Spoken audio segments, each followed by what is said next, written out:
So taking a first look at GOOSKY's S1 micro RC helicopter. GOOSKY got a growing reputation for very high quality sport helicopters, and actually very recently with some scale helicopters as well. Let's take this one out of the box and have a closer look.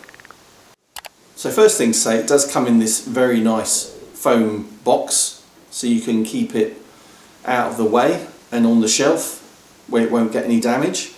But this is the S1 itself. So dual brushless motors, brushless motor for the main rotor and the tail rotor. Colour wise for the canopy, you can get it in blue, purple or orange. This is the purple.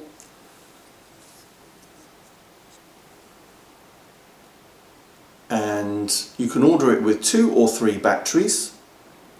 And now this latest edition in it supports ELRS protocol. So if you've got an ELRS radio, for example from Radio Master, then you would be able to bind to this and fly it. Or as with the existing version of the S1, you can also use the Futaba SFHSS protocol as well. And that's what I'm going to show you how to set up now on the Radio Master TX16S Mark II radio. Okay, so the radio I'm using is the Radio Master TX16S Mark II 4-in-1. You see the aerial at the top there, but that is from a module in the back for crossfire, so ignore that, because I am going to be using Futaba SFHSS protocol. So I'll assume that you're fairly familiar with using Edge TX, and that you've set up a new model, a new basic model, not through the wizard, just a new blank model.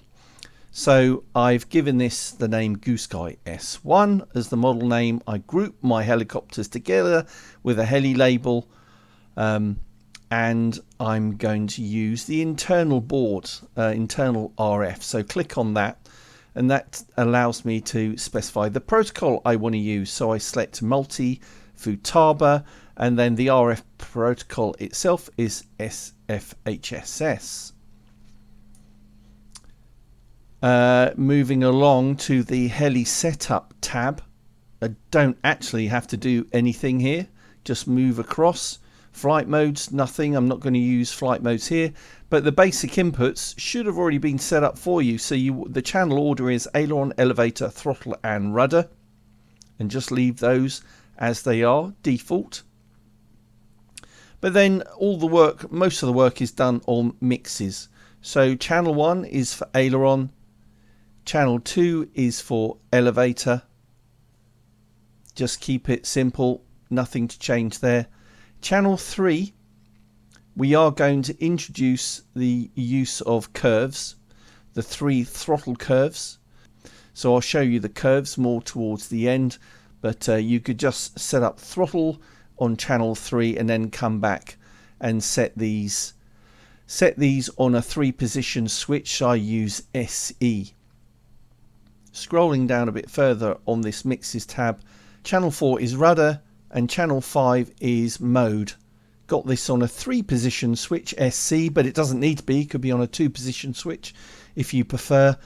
But basically we're going to be going between stabilized mode and manual mode for 3D or aerobatic flight.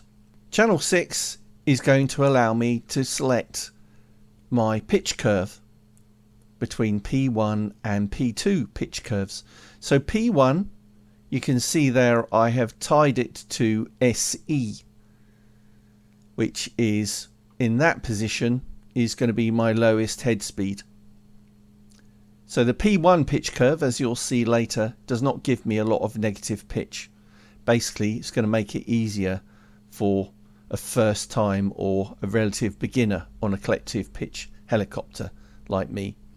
And then on the second line there, we've said if it's not in that position, then we should select the pitch curve that gives us a lot more negative pitch, which is what you would want to do on the higher head speeds for inverted flight and all of those funky aerobatics.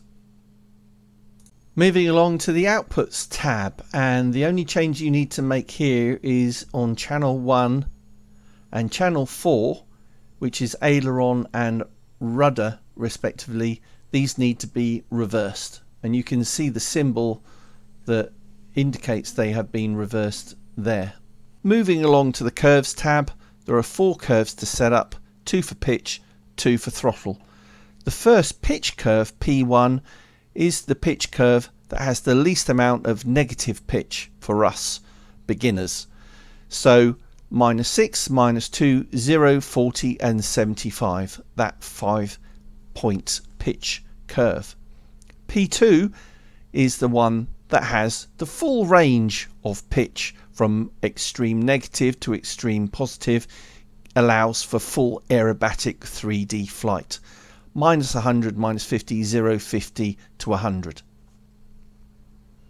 The first throttle curve, T1, relatively low head speed, so -100 and the rest of the 4 points at 20.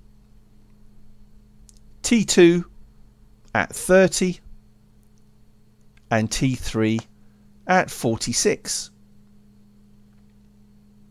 So with curves done, the last thing to do is set up special functions. This is generally where I play track for each of the switch positions that I'm using on the radio for this helicopter and any other model that I'm flying.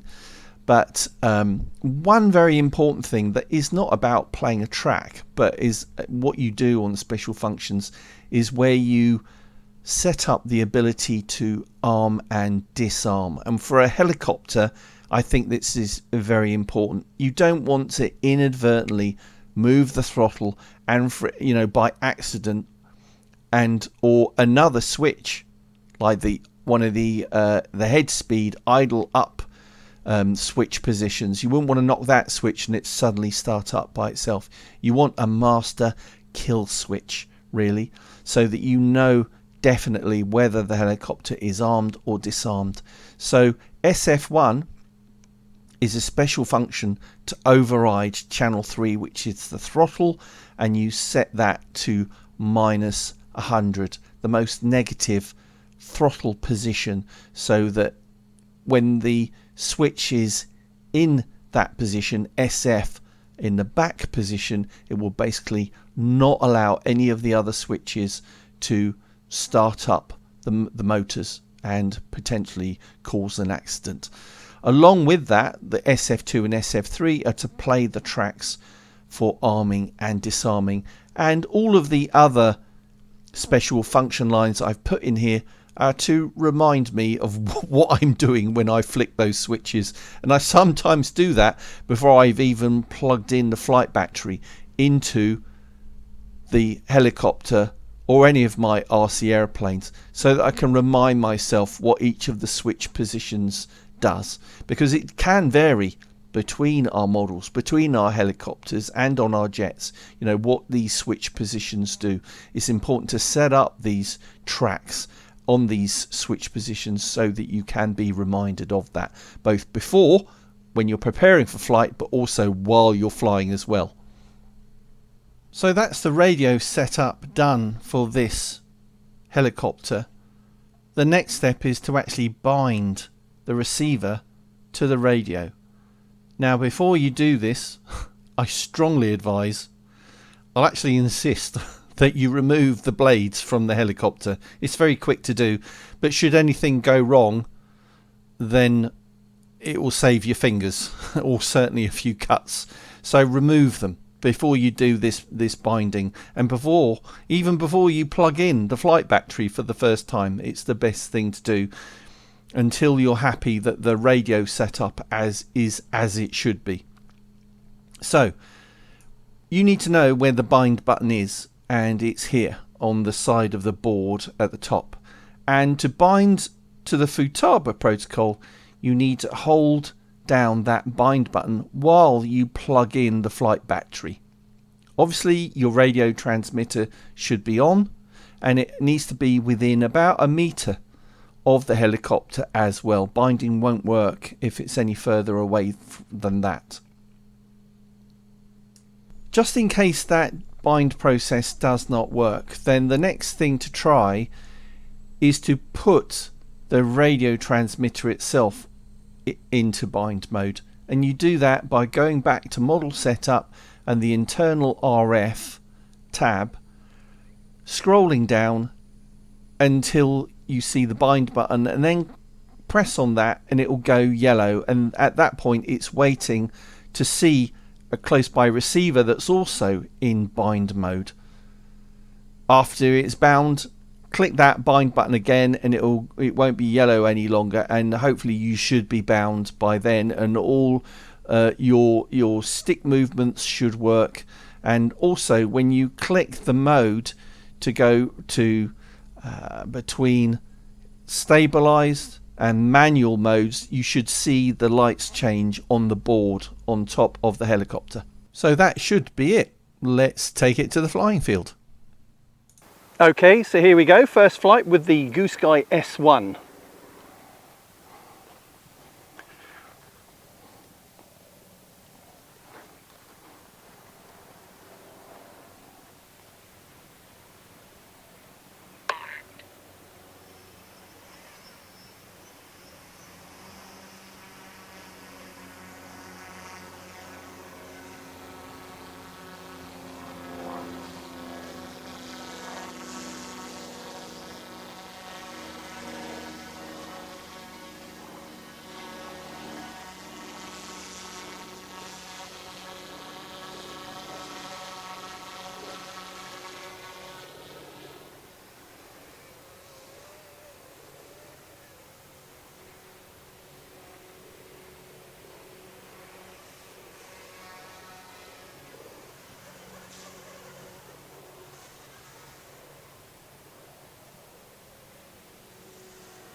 So what you do get straight away is that it is so smooth.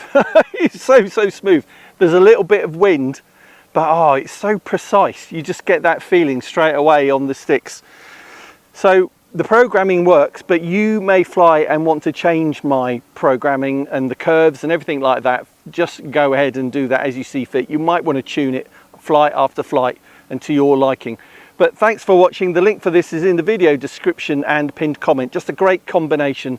Buy it, bind and fly, and then if you've got a radio that supports SFHSS through Tarbor protocol, then you'll be good to go. Thanks for watching. See you next time. Bye.